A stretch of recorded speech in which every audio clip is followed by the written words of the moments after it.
Hi, this is Robin Hood of Sherwood Forest by Ann McGovern, Chapter 9. How Robin Hood Shoots for the Queen and Wins a Bride. It was full summer, and the wild flowers were a-blossom all over Sherwood Forest. But Robin Hood felt strangely heavy at heart. The cause of his despair he knew full well.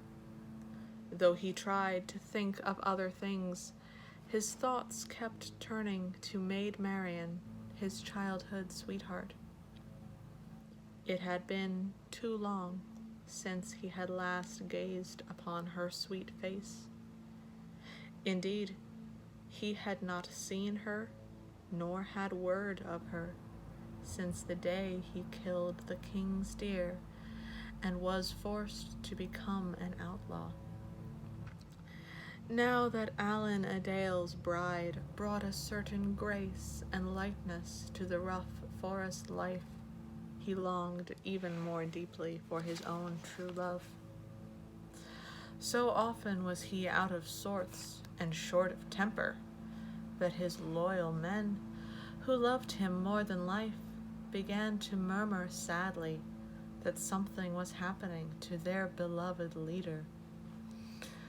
One day, as he sprawled listlessly on the warm summer grass, listening to Allan a Dale sing and play upon his harp, the sound of a horse's hooves reached his ears.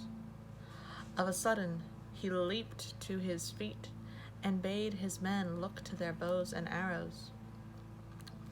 A moment after, there came into view a milk-white steed, carrying upon his back a fair sight to behold. It was a young page who came riding in, all dressed in rich silks and velvets encrusted with jewels. It was not his costume that made the band stare so mightily, but the youth's frail and delicate appearance and the white pallor of his skin. Robin ran up and quickly helped the lad dismount.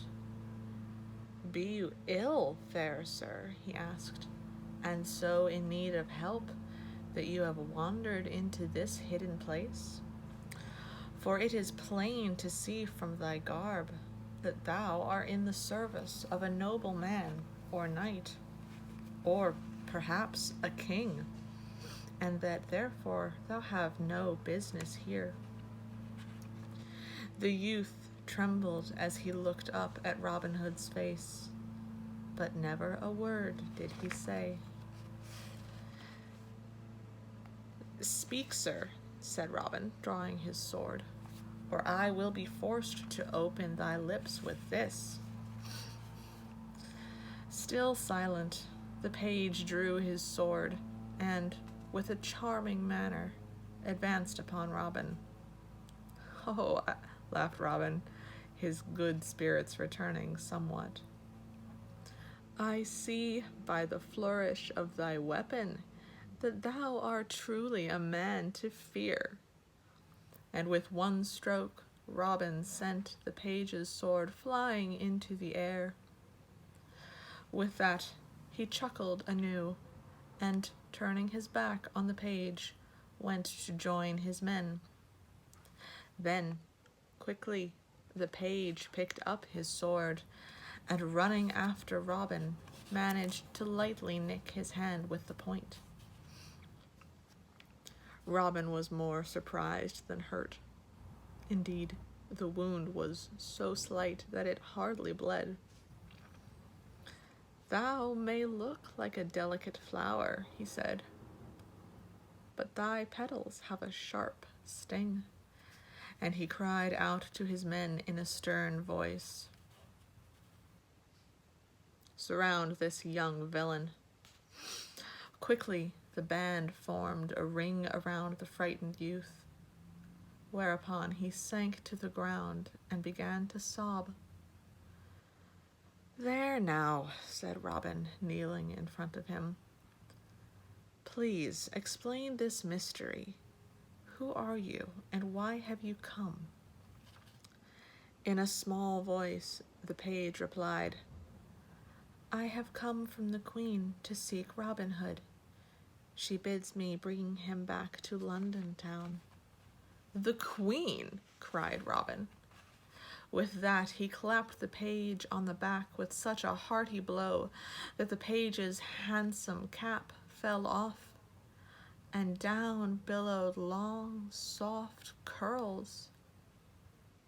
"'Tis a maiden," murmured Alan, and all the band fell back. "Marian," gasped Robin. "My Marian, is it truly you? Surely I dream." And like a man in sleep, he slowly stretched out his arms to her. With a blissful look upon her face, she came to him. Then Alan a Dale began to sing, and the merry men shouted gleefully, for now they saw why their leader had been so downhearted. One look at the happy pair convinced them that all would be well with Robin again. After a long while, in which they had much to whisper to each other, Robin announced, "Love this fair maiden, and treat her well. Now listen to what she has to tell you." Gone was Marian's shyness as she spoke in firm tone to the outlaw band. "I bring greetings from good Queen Eleanor. Tales of thy bold feats and great skills have reached her ears, and she would fain meet thy leader, Robin Hood, face to face. Furthermore, she hath a boon to ask of him, and will tell him more of this when she sees him. She says that he will come to no harm in his travels, and that he will have safe passage back to Sherwood Forest. To pledge her word, she bids me give to Robin Hood this golden ring from off her finger." Solemnly, Robin Hood took up the ring, kissed it fervently, and slipped it on his little finger, saying, "I would fain give up my life than fail to do the Queen's bidding. Gladly will I travel to London town, and with me shall go 3 of my merry men." Then eagerly did the merry knaves crowd around their leader, for each would give much to be chosen. "To be fair," Robin told them, "we shall draw to see who goes. Marian, my love, ask Ellen to help you pluck 100 blades of grass. Cut 3 short pieces, mix them all up, and each man will close his eyes and draw 1 blade. Whosoever draws the 3 short grasses will come with me." With quickened breath the men drew, and no one was happier than Alan a Dale, Will Stutely, and Little John. The others hid their disappointment well, and crowded about the 3 lucky men to wish them a good journey. "Make ready then," said Robin. "Don thy finest suits of Lincoln green. As for myself, I shall wear red from head to toe. In my absence, Friar Tuck, take care of matters of the men's souls, and Cook, thou, as usual, see to the men's stomachs." Soon they were on their way, and a merry sight they were to behold. Alan a Dale played on his harp. Will Stutely laughed to see Little John trying to dance lightly to the music, all 7 tall feet of him. On the way, Maid Marian told Robin what she had heard what had become of him. She travelled to London to the court, and was chosen to be a lady-in-waiting to Queen Eleanor. She told him that when the Queen expressed desire to meet Robin Hood, She had begged the queen to be allowed to travel alone to Sherwood Forest to make the request. "You have grown lovelier since I saw you last," said Robin, "and braver as well. The queen has a favor to ask of me, eh? Well, I know what favor I shall ask in return." And he gave Marian a look so filled with love and meaning that the lass blushed a rosy pink. No one stopped them on the high road, but had anyone tried, Queen Eleanor's ring on Robin's finger would have sped them on their way. At last, when the day was almost gone, they reached London town.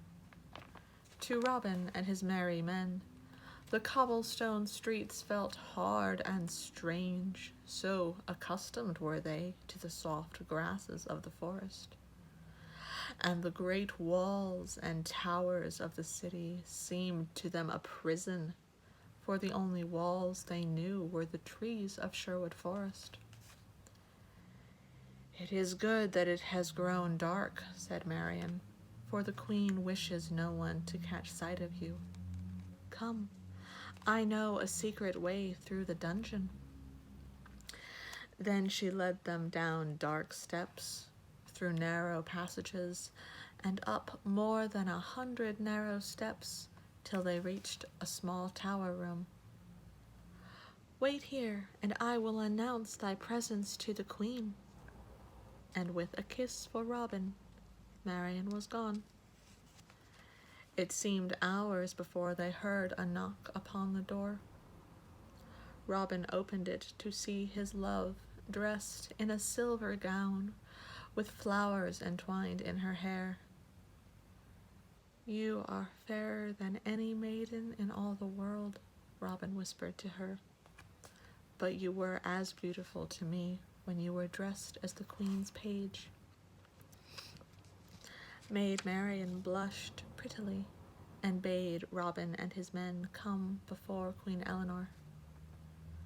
If the queen expected to see rough, ill-mannered outlaw knaves, she was pleasantly surprised.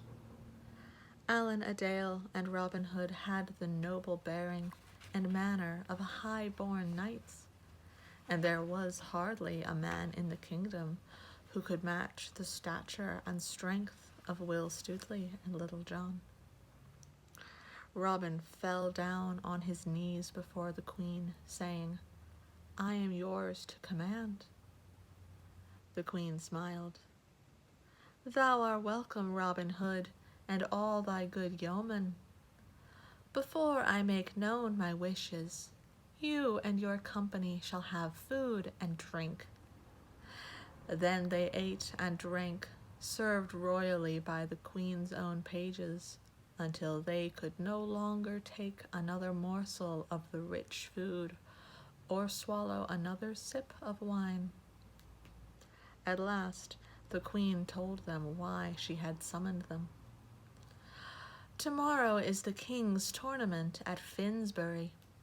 The most renowned archers in all of England will be shooting, and I think it will be a merry jest for the king's best bowmen to have competitions such as you and your men can provide."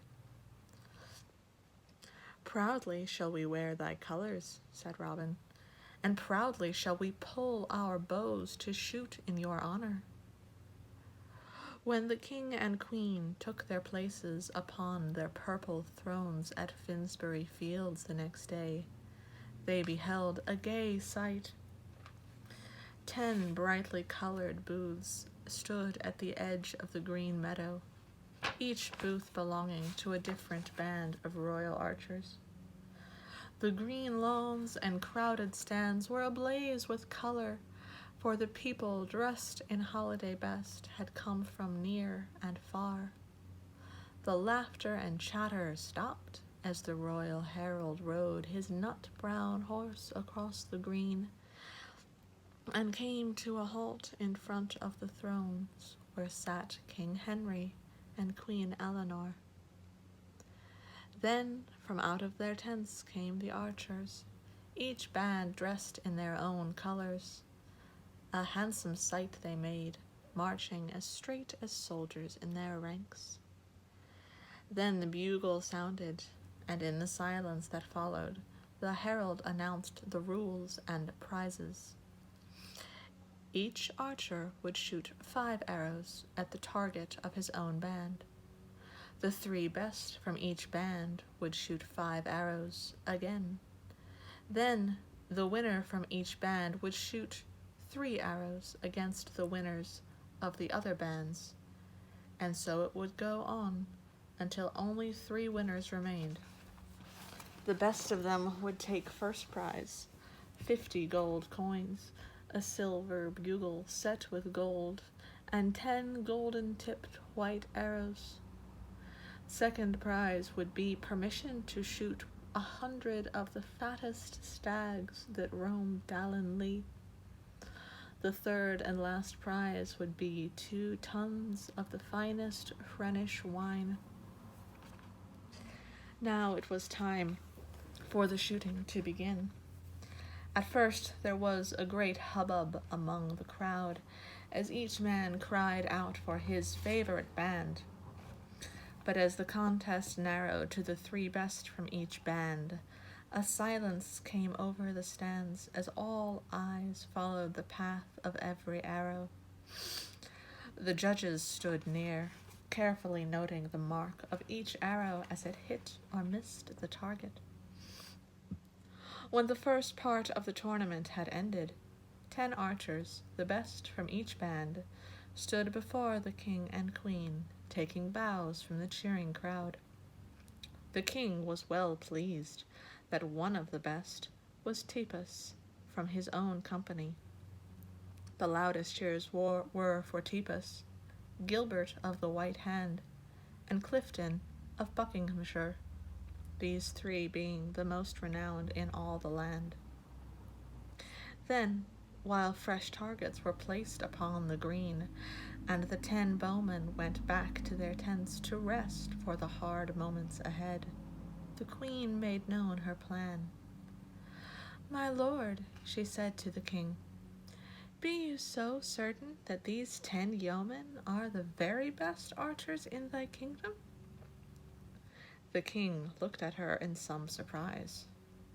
"Fair Eleanor," he said, "hast thou not just seen for thyself that this is so? I am amazed at the question." "Then what say you to this?" she said, with a gleam in her eye. "I know of 3 archers who can match any 3 of thine who shoot this day." The king threw back his head and roared so heartily that those around him looked puzzled. "You mean to say that you can produce this day 3 archers to match the skill of the famed Tipus, or Gilbert, or Clifton, and that I have not heard of them? Surely, my good queen, you jest." "I do not jest, sire, nor do I say you have not heard of them," said the queen. "But if I bring them hence to shoot against the 3 best here, and perchance they win, what then?" The king, still smiling, said, "If what ye say prove true, gladly will I offer to them the prizes for the winners. And furthermore, since my queen has taken such a high interest in the sport of men, I will offer you a man's wager." "Before I hear it," said the queen, "I ask one boon. Will you grant my men freedom of thy ways, so they may travel whence they please without harm?" "Now, curiosity is burning me like a fever," said the king. "Bring the 3 hither, and I promise that for 40 days they can go where it pleaseth them, and they will be safe from danger. Now, hear my wager. If thy men win, I will give thee 10 tons of Rhenish wine, 10 tons of brown ale, and 100 well-crafted bows and arrows to match." Now it was the queen's turn to laugh. "If I were a man, I would give much to win such a wager." I accept thy wager of wine, ale, and shooting things, and to match it, I offer you 40 pounds of my best jewels if thy men win. I, in turn, accept thy wager, laughed the king. Though, in truth, I do not know what to do with the jewels once I win, except give them back to you. Then Queen Eleanor turned to Maid Marian and whispered to her. Quickly, Marian rose from her seat and left the field. In the meanwhile, the 10 archers, having rested well, returned to shoot. As the king expected, the 3 best proved to be Tepus, Gilbert, and Clifton. The crowd roared mightily until the herald appeared and blew upon his bugle, whereupon all grew silent and wondered what they would hear next. Let it be known, the herald announced to the hushed crowd, that 3 men of the king's choosing, who have not yet shot this day, will soon come to shoot against the winners. The gates at the far side of the green opened, and 4 men slowly followed Maid Marian across the meadow and up to the royal box. There were 3 were dressed in Lincoln green and made a merry sight. But most eyes were on the handsome yeoman, clad all in scarlet red. All 4 bowed humbly before the king and queen. Arise, good men, and 3 of you, take these golden handkerchiefs, as you shall wear my colors when you shoot. Who are these 4 whom thou hast brought here? Said the king, and he echoed the wonder of all present that day. Now, it happened that sitting in the stands near the royal pair was the sheriff of Nottingham. At the sight of his enemies, he jumped to his feet and shouted out in rage, "Your Majesty, seize these men! The one in red is none other than the hated outlaw Robin Hood, and with him stand the villains known as Little John, Will Stutely, and Allan a Dale." "Who gave thee leave to speak?" roared the king, annoyed at the sheriff's outburst. But he frowned at the queen and said darkly, "Is this true?" "Aye, my lord, 'tis true," she said, all smiles. "The sheriff should know them well, for Robin Hood and his men have often tricked him. Of this I will tell thee at a later time, but now you must remember your promise. 40 days shall they be free to wander where they choose." "If I loved thee less," said the king, still frowning, "I would fain show thee anger in my heart. But never fear, I will keep my promise." Next he turned to his archers, saying, "Brave lads, the prizes and your honor are at stake this day. Shoot and win, and your names will be sung in ballads from this day forth. But shoot and lose, and the prizes shall go to the outlaws." Murmurs of excitement went round the stands. Even the queen felt the strain, and asked Maid Marian to fetch her a cool drink to wet her dry lips. Then the match began. First was Will Stutely, shooting against the famed Tepus. So nervous was Will that he held his bow a trifle too long, and his first arrow failed to hit the target. "Take heed, my friend," whispered Robin. "Do not be over-careful when next you shoot." The king leaned back upon his throne and said to the queen, "If the rest of the outlaws follow this knave's example, I will have thy jewels." "Nay," said the queen softly, "speak no more till Little John and Robin have their chance. Then shall I have wine and ale and bows and arrows." Fair was Will Stutely's second shot, and so was the shot after that, but all 3 arrows of Tepus sped true, and he was proclaimed the victor. Then came Little John against Clifton of Buckinghamshire. Little John was careful not to make Will's mistake, and knowing Little John's skill, you should not be too surprised to learn that the tall, merry outlaw easily outshot his opponent. The last match was between Robin Hood and Gilbert of the White Hand, and the stands were so quiet that the leaves could be heard rustling in the soft breezes. Gilbert took the first shot, and no one had seen better that day. The next shaft, and the next, fitted into the center of the target. Now each seat was empty, for everyone rose to his feet to cheer the champion. Then Robin Hood looked to his quiver and slowly picked from it 3 arrows, saying to Gilbert, "Mine eyes have never seen such brave shooting. By rights, you should come to Sherwood Forest and shoot at better targets than you can find here in London town." And even as he talked, he drew back his bow and carelessly loosed the string, once, twice, thrice.